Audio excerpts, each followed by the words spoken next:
Video देख रहे सारे विद्यार्थियों ਨੂੰ ਸਤਿ ਸ਼੍ਰੀ ਅਕਾਲ। ਬੱਚਿਓ ਅੱਜ ਅਸੀਂ ਤੁਹਾਡੇ ਪਹਿਲੇ ਅਧਿਆਇ ਦਾ ਦੂਜਾ ਟੌਪਿਕ ਸਟਾਰਟ ਕਰਾਂਗੇ ਜੋ ਕਿ ਐਪਲੀਕੇਸ਼ਨ ਸੌਫਟਵੇਅਰ ਮਾਈਕਰੋਸਾਫਟ ਐਕਸਲ ਤੋਂ ਸ਼ੁਰੂ ਹੁੰਦਾ ਹੈ। ਅਸੀਂ ਪਿਛਲੀ ਵੀਡੀਓ ਦੇ ਵਿੱਚ ਪਿਛਲੀ ਕਲਾਸ ਦੇ ਵਿੱਚ ਸੌਫਟਵੇਅਰ ਸੰਕਲਪ ਕੀ ਹੁੰਦੇ ਹਨ, ਸਿਸਟਮ ਸੌਫਟਵੇਅਰ ਤੇ ਐਪਲੀਕੇਸ਼ਨ ਸੌਫਟਵੇਅਰ ਕੀ ਹੈ ਉਸ ਦੇ ਬਾਰੇ ਪੜ੍ਹਿਆ ਹੈ। ਉਸੇ ਤਰ੍ਹਾਂ ਹੀ ਅਸੀਂ ਅੱਜ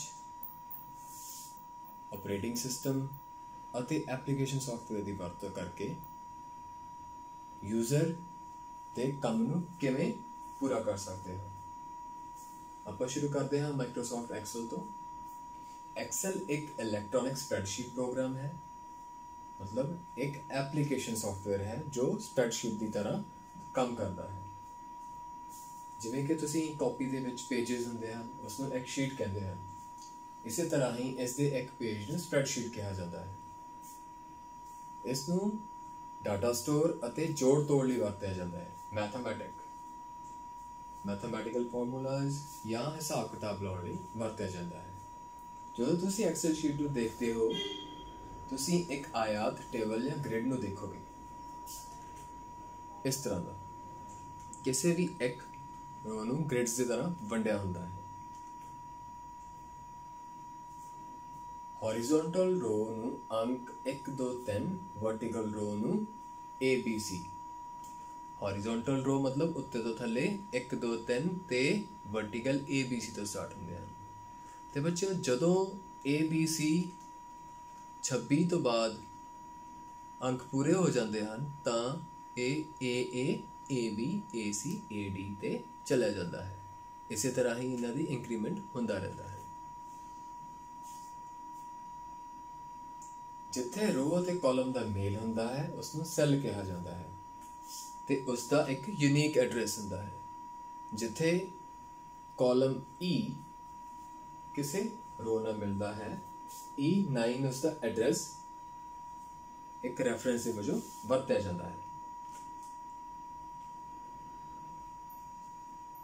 डाटा टाइप्स एक्सेल दे विच डाटा टाइप्स मतलब उस सैल दे विच जो तुसी डाटा एंटर करना है वो किस तरह का है, कि वो नंबर है, की वो डेट है, की वो टेक्स्ट है, उसी तरह ना देख सकते हो।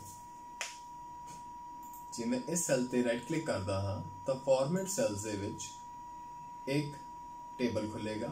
इस विंडो में तुम देख सकते हो category general, number, currency, accounting, date, time, percentage, fraction, scientific, tax, special and custom.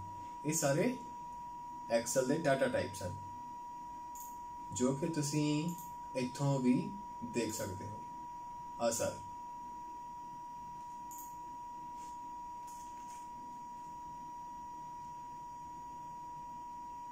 की नंबर रखना दा फार्मूला आज स्टोर कर सकते हैं। एक्सेल जां एक प्रकार दियां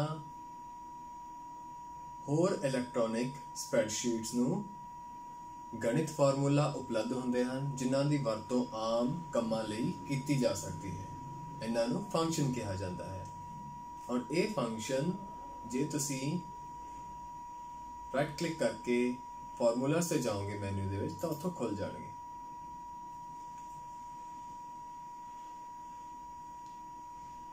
एक्सेल ते फाइनैंशियल डाटा की हुंदा जो कि पैसे दे लेन देन लई आपां हिसाब किताब रखते हैं। स्प्रैडशीट नूं आम तौर ते डाटा स्टोर करने लई वरतिया जाता है। फाइनैंशियल डाटा इस प्रकार के डाटा ऊपर हेठ लिखे फार्मूला या फंक्शन वरते जा सकते हैं।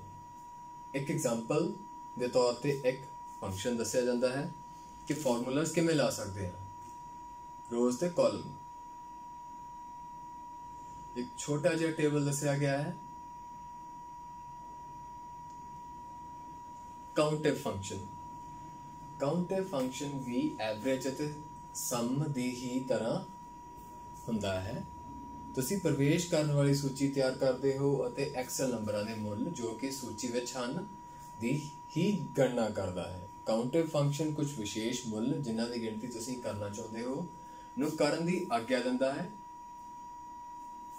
वेरी इंपॉर्टेंट काउंटिव फंक्शन दा सिंटैक्स ਸਿੰਟੈਕਸ ਜੋ ਕਹਿੰਦੇ ਹਨ ਲਿਖਣ ਦਾ ਤਰੀਕਾ ਫਾਰਮੂਲੇ ਦਾ is equal to count if bracket start range ਕਿੰਨੀ ਰੇਂਜ ਤੋਂ ਸਟਾਰਟ ਹੋਣਾ ਤੇ ਕੀ ਕ੍ਰਾਈਟੇਰੀਆ ਹੈ। ਜਿੱਥੇ ਰੇਂਜ ਜੋ ਕਿ ਇੱਕ ਦਿੱਤੀ ਗਈ ਮੁੱਲਾਂ ਦੀ ਸੂਚੀ ਹੁੰਦੀ ਹੈ, ਇਹ ਸੂਚੀ ਵਿੱਚੋਂ ਕਾਊਂਟ ਇਫ ਮੁੱਲ ਲੱਭੇਗੀ ਅਤੇ ਸ਼ਰਤ ਜੋ ਕਿ ਐਕਸਪ੍ਰੈਸ਼ਨ ਟੈਕਸਟ ਦਾ ਮੁੱਲ ਹਨ ਵੈਲਿਊ ਹੈ ਉਹਨਾਂ ਨੂੰ ਦਰਸਾਏਗੀ। ਇਹਦੀ ਇੱਕ ਛੋਟੀ ਜਿਹੀ ਐਗਜ਼ਾਮਪਲ ਮੈਂ ਆਲਰੇਡੀ ਬਣਾਈ ਹੋਈ ਹੈ। ਤੁਸੀਂ ਦੇਖੋ ਸੀਰੀਅਲ ਨੰਬਰ ਇੱਕ ਛੋਟਾ ਜਿਹਾ ਟੇਬਲ ਹੈ ਜਿਸ ਦੇ ਵਿੱਚ ਆਪਣੇ ਕੋਲੇ serial number, product, year, salesman ਤੇ ਰੀਜਨ ਹੈ। ਹੁਣ ਤੁਸੀਂ ਕਿਸੇ ਵੀ ਪ੍ਰੋਡਕਟ ਦੀ ਵੈਲਿਊ ਜਾਂ ਉਹ ਪੂਰੇ ਟੇਬਲ ਦੇ ਵਿੱਚ ਕਿੰਨੀ ਵਾਰੀ ਆਇਆ ਹੈ, ਇਸ ਛੋਟੇ ਜਿਹੇ ਟੇਬਲ ਦੇ ਵਿੱਚ ਤਾਂ ਬਹੁਤ ਆਸਾਨੀ ਨਾਲ ਤੁਸੀਂ ਲੱਭ ਲਵੋਗੇ। ਸੋਚੋ ਜੇ ਟੇਬਲ ਦੀ ਲੈਂਥ ਬਹੁਤ ਜ਼ਿਆਦਾ ਹੋਵੇ, ਬਹੁਤ ਜ਼ਿਆਦਾ ਡਾਟਾ ਹੋਵੇ ਤਾਂ ਤੁਸੀਂ ਕਿਵੇਂ ਲੱਭੋਗੇ। ਤਾਂ ਅਸੀਂ ਇੱਕ ਛੋਟਾ ਜਿਹਾ ਫਾਰਮੂਲਾ ਵਰਤੋਂਗੇ।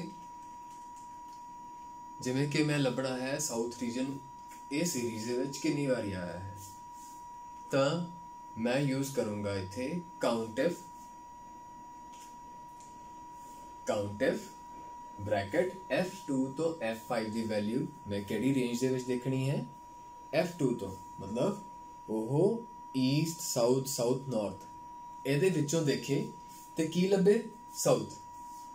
ਹੁਣ ਜਿੰਨੀ ਵਾਰੀ ਵੀ ਸਾਊਥ ਆਇਆ ਹੈ ਇਹ ਉਸਦਾ ਕਾਊਂਟ ਆਪਾਂ ਨੂੰ ਸਕਰੀਨ ਤੇ ਦਰਸਾ ਦੇਗਾ, ਜਿਵੇਂ ਕਿ 2।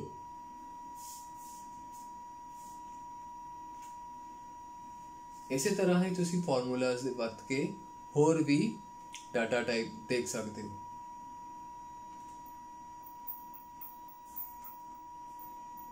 ਐਂਡ, ਔਰ ਅਤੇ ਨੋਟ ਲੌਜੀਕਲ ਫੰਕਸ਼ਨ ਹਨ।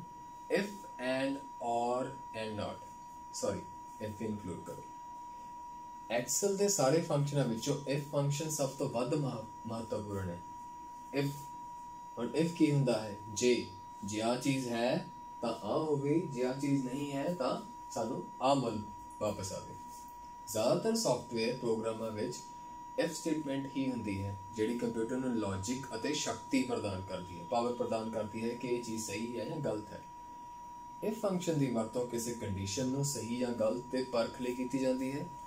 ਜੇ ਕੰਡੀਸ਼ਨ ਸਹੀ ਹੈ ਤਾਂ ਇਫ ਸਟੇਟਮੈਂਟ ਕਿਸੇ ਮੁੱਲ ਨੂੰ ਵਾਪਸ ਭੇਜਦੀ ਹੈ ਤੇ ਜੇ ਕੰਡੀਸ਼ਨ ਗਲਤ ਹੈ ਤਾਂ ਕਿਸੇ ਹੋਰ ਮੁੱਲ ਨੂੰ ਵਾਪਸ ਭੇਜਦੀ ਹੈ। ऐसा सिंटैक्स है ना, देखो is equal to start if bracket start तो बाद केड़ी कंडीशन लगी है, कंडीशन केड़ी शर्त है, देन वैल्यू, जे वैल्यू सही है वैल्यू इफ ट्रू ता आ वापस भेजे, जे गलत है ता आ वापस भेजे। इसनू असी किस तरह ला सकते हाँ, एक छोटे ਜਿਹੇ प्रोग्राम ਦੇ ਵਿੱਚ देखो। सोचो एक क्रिकेट मैच है, क्रिकेट खिलाड़ियों की सूची है, एनालिसिस लेनी है। क्रिकेटर का नेम दिता हुआ है, उसने किन्ने वर्ल्ड कप खेले हैं, विल्स कप किन्ने खेले हैं, पेप्सी कप किन्ने खेले हैं, ते एवरेज एज ते की वो टूर ते जाएगा कि नहीं जाएगा। हुण जे आपां देखिया जाए एवरेज कढण दे लई भी एक छोटा जिहा फार्मूला लग जाता है, इज इक्वल टू एवरेज कितों किहदी होवे, आ सारे सेल्स दी बी तो लैके world cup, Wills cup, Pepsi सारे दी एवरेज सीधी निकल जाती है। उस तरह ही जे असी जे लाना F4 ग्रेटर देन 34, जे F4 मतलब एज, जे एज 34 साल तो वध है तां वो की दर्शावे, टूर। जे नो है अदरवाइज नो टूर। वो यही वैल्यू सारिਆਂ ਦੀ डोनेट करके ਇੱਥੇ ਆਪਾਂ ਨੂੰ ਸਾਰਿਆਂ ਦੀ वैल्यू दिखा देगा सीधा सीधा। जे सही है तो ओ, जे नहीं सही है तो दूजी वैल्यू। इसे तरह ही तुसी होर कंडीशंस भी लभ सकते हो।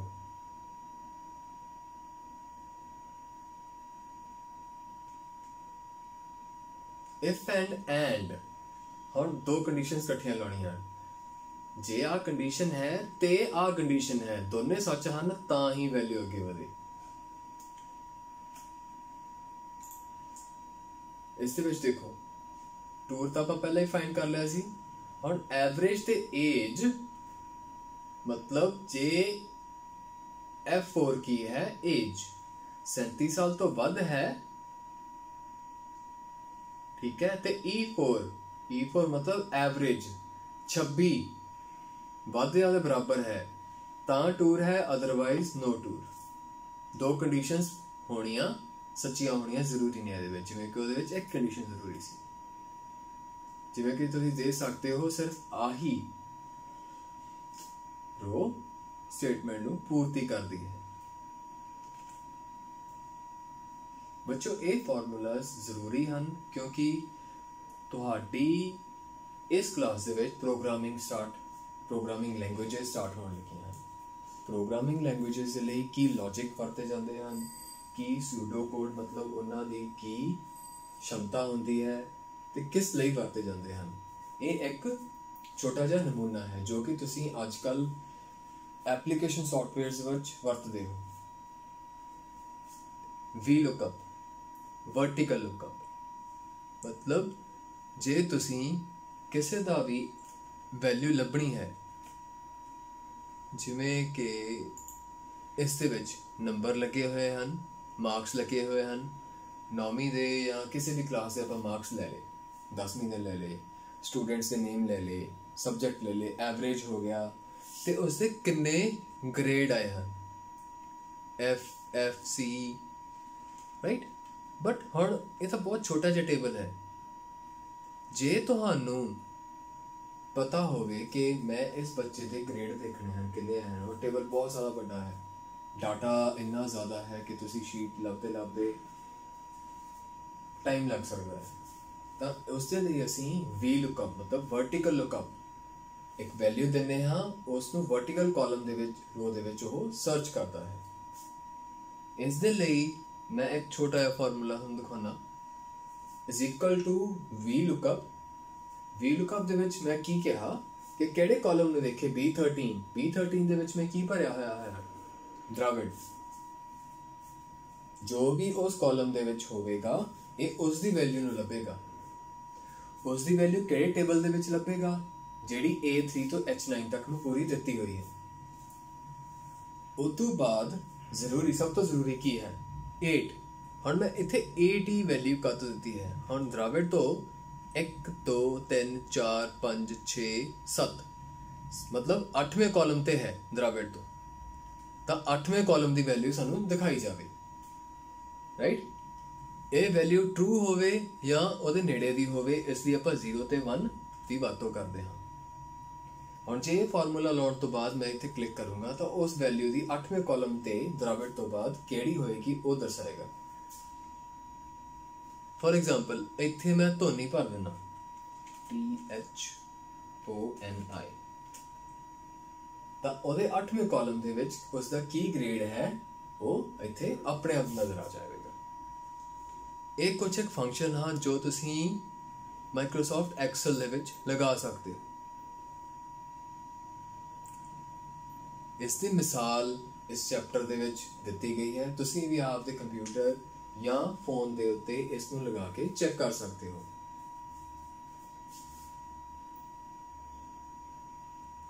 इस नाल ही ये वीडियो खत्म होती है। नैक्सट वीडियो दे विच आपां HTML दे बारे थोड़ा जिहा जाणांगे, डेटाबेस की हुंदा है उहदे बारे जाणांगे ते पब्लिशर।